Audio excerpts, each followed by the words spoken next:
Salut à tous et bienvenue pour cette nouvelle vidéo. Allez, aujourd'hui je vous présente encore un char, le dernier char que j'ai réalisé avec mon imprimante 3D et puis que j'ai peint ensuite. Donc on ne change pas, on reste toujours dans la même nation, c'est-à-dire que c'est un char russe, c'est un char soviétique et c'est le T-26. Alors vous le voyez à l'écran.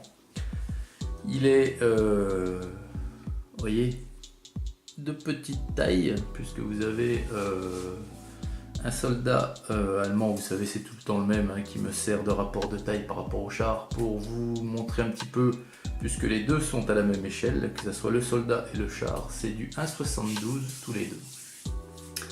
Alors avant de vous montrer ce char en détail, et de vous expliquer quelques points peinture, je vais vous faire son historique comme habituellement et puis ensuite je vous montrerai, comme je viens de le dire, le char un peu plus en détail et on finira par un petit tour sur le plateau tournant. Alors le T-26, c'était un char léger soviétique.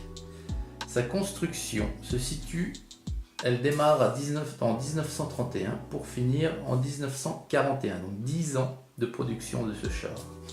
Au total, il y en a eu 10 300 de réalisés sur les chaînes de montage soviétiques. Le T-26 a été fortement inspiré du char britannique Vickers Mark E. Le char anglais en question, très bon marché, a rapidement attiré l'attention des officiers soviétiques pour une production de masse. Dans les années 30, ce char était le plus produit au monde.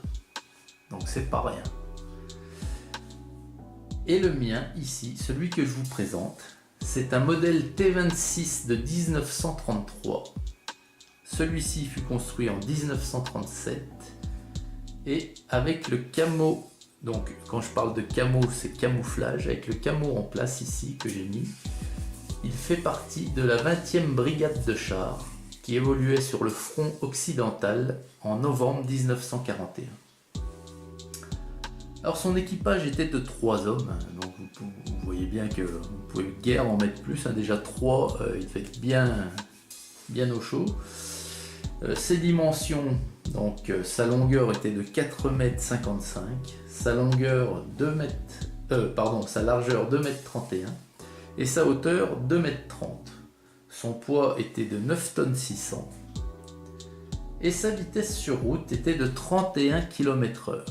Donc pour un char léger, alors à cette époque c'était peut-être rapide, pour un char léger, tout de suite après Seconde Guerre mondiale, vous aviez certains chars qui montaient jusqu'à 50 km/h, et peut-être plus sur route.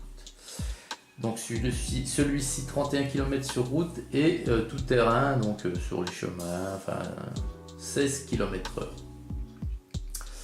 Donc voilà pour l'historique, toutes ces infos que je vous distille ici, je les récupère sur le superbe site de Tank Encyclopédia. Je vous mettrai le lien dans la description. Donc maintenant on va regarder d'un peu plus près ce petit char. Alors, alors on va dézoomer un petit peu, voilà.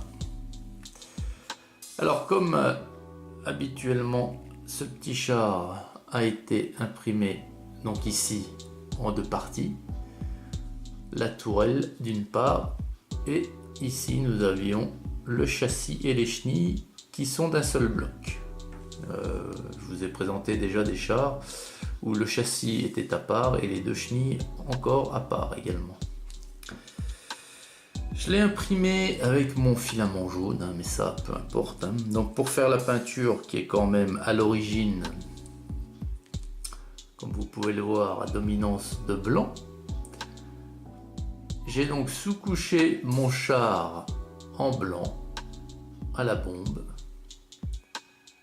et ensuite j'ai commencé les premiers ombrages avec différents ancrages, donc des jus différents, donc un jus de noir, ensuite de brun. Alors sur le dessus et la tourelle pas trop, sur le dessous voilà, parce que vous savez que tout ce qui est au niveau du train de chenille, c'est ce qui est le plus sale, hein. C'est ce qui rend le plus... c'est ce qui est au contact le plus près du sol, donc c'est ce qu'il y a de plus sale. Alors donc, ensuite, après avoir appliqué mes couleurs, donc le blanc, puis les traits de camouflage en vert russe, ce que j'ai fait, j'ai commencé les salissures. Donc les salissures, c'est de multiples passes, de multiples couches, mais très très fines, hein. Donc il y a de l'encre, il y a de la peinture, et pour finir, il y a des pigments. Alors les pigments, c'est ce qui fait, je sais pas si vous allez voir, enfin là si on voit quand même, hein, c'est ce qui fait ce que vous avez l'impression, c'est pas une impression, hein, c'est de la poudre. C'est alors suivant comme vous la diluez cette poudre, suivant vous avez un effet différent.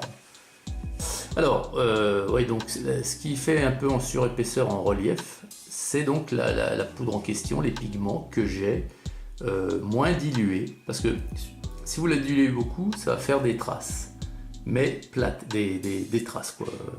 Si vous la diluez moins, vous arrivez à repositionner quelques pigments en poudre tels qu'ils sont. Donc après, je vous dis, c'est pas pour jouer, hein, parce que les pigments en poudre, normalement, ça se fixe sur une maquette, soit avec du Wheat Spirit ou de l'essence F. Moi, je le dilue dans de l'eau et je le fixe avec de l'eau. Donc la fixation n'est pas très très forte, mais après, pour rester dans ma vitrine, ça va très bien. Donc je me suis donc appliqué à le rendre très très sale, et je pense que c'est pas trop mal réussi, voilà.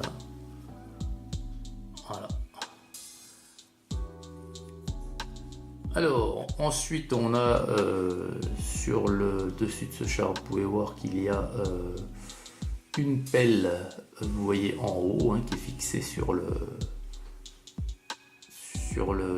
garde-boue, et puis en bas on a encore un autre ustensile. Donc vous avez le pot d'échappement, hein. Donc j'ai essayé de faire quelques traces de rouille, mais ouais, si, ça se voit quand même un petit peu. Et comme il y a beaucoup de salissures, les traces de rouille ont un peu disparu. Mais voilà, donc ce petit char russe que je trouve fort sympathique, moi. Dites-moi ce que vous en pensez. Bien voilà les amis. Bien écoutez, on va le mettre sur le plateau tournant pour faire un petit tour de piste. Et puis, en attendant, je vous souhaite une excellente journée à toutes et à tous. Et puis je vous dis à très bientôt pour un nouveau char. Allez, salut!